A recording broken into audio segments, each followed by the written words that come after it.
My story begins with accepting who I am. I'm not ashamed to be who I really am, and yes, I'm proud of it. It feels like the sea never really changes, only we do. Maybe that's why I keep coming back here, to remember who I was. I used to dream about days like this. No noise, no rush, just peace. I miss this. I won't let it fade this time. I promise. My name is Leah, and I still remember that day like a photograph that never fades. It was mid-July. The air smelled of salt, sunscreen, and something I can't quite describe. Freedom, maybe, or the quiet kind of loneliness you stop noticing after a while. I came to the beach early, before the crowds, just to breathe. The sky was soft gold, the sea stretched endlessly, and for a moment I thought, maybe peace isn't a place, it's a person you haven't met yet. I spread my towel near the dunes, kicked off my sandals, and closed my eyes. The world hummed softly. Waves, wind, distant laughter. Then I heard her voice. "Do you mind if I sit here?" I opened my eyes, and everything changed. She stood there, tanned skin, hair slightly messy from the wind, holding a book and a bottle of water. There was nothing dramatic about her entrance, and yet something inside me shifted instantly. "Sure," I said. "It's a free beach." She smiled, that slow, genuine kind of smile that makes you forget how to breathe.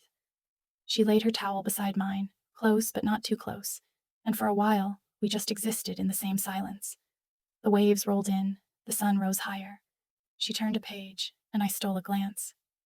"You come here often?" she asked, still reading. "Only when I need to remember who I am," I said. She looked up, amused. "That's poetic." "Or sad," I replied. She laughed softly. "Maybe both." Her name was Arya. She was visiting for the week, escaping city life. Too much noise, too many screens, not enough sky. We talked about small things, books, movies, the best time of day to swim. It was easy, natural, like our voices had been waiting for this moment. At one point, she offered to share her strawberries, and when our fingers touched, it was just warmth and sunlight. But it felt like more. When the tide reached our towels, she laughed and said, "Guess the sea doesn't want us here." "Maybe it's jealous," I said. Her laughter lingered even after she left, a melody that refused to end. And that's when I realized something had begun. I didn't plan on seeing her again. The next morning, the beach was crowded. Families, kids, music from portable speakers. It felt nothing like the quiet place we shared yesterday. I walked along the shore anyway, half hoping the ocean might return what it had taken. And then I saw her. Same spot, same towel, same messy hair now tucked beneath her sunglasses. She looked up and waved, and somehow my chest tightened and eased at once. "Hey," she said, smiling like the sun itself. "Didn't think I'd see you again?" "I live here," I said. "You're the one who disappears." She laughed. "Guess I'm bad at goodbyes." We fell into the same rhythm again, sitting side by side, watching the horizon stretch into gold. She told me about her life, her job in the city, the constant pressure, how sometimes she'd just drive until the skyline disappeared. "You ever run away from something?" she asked quietly. "Only from myself," I said.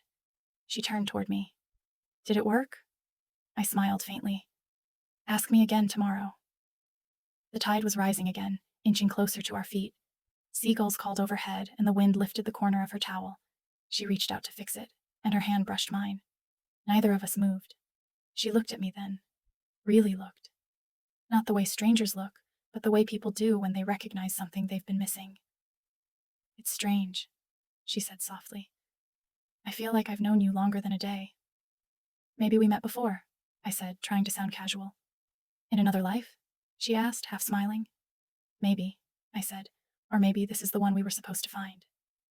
We didn't speak after that. The silence between us wasn't empty anymore. It was full of every word we didn't need. The sun began to sink lower, painting everything in copper light. She leaned back, resting her head on her folded arms. "Promise me something?" "What?" "When life gets heavy again, come back here, even if I'm not around." "I'll come back," I said. "But only if you do too." She smiled without opening her eyes.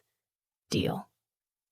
The waves reached us again, soaking the edge of her towel, and she laughed like before, bright, effortless, free. That sound stayed with me long after summer ended, and even now, when the city noise gets too loud and my days blur together, I close my eyes and hear the sea.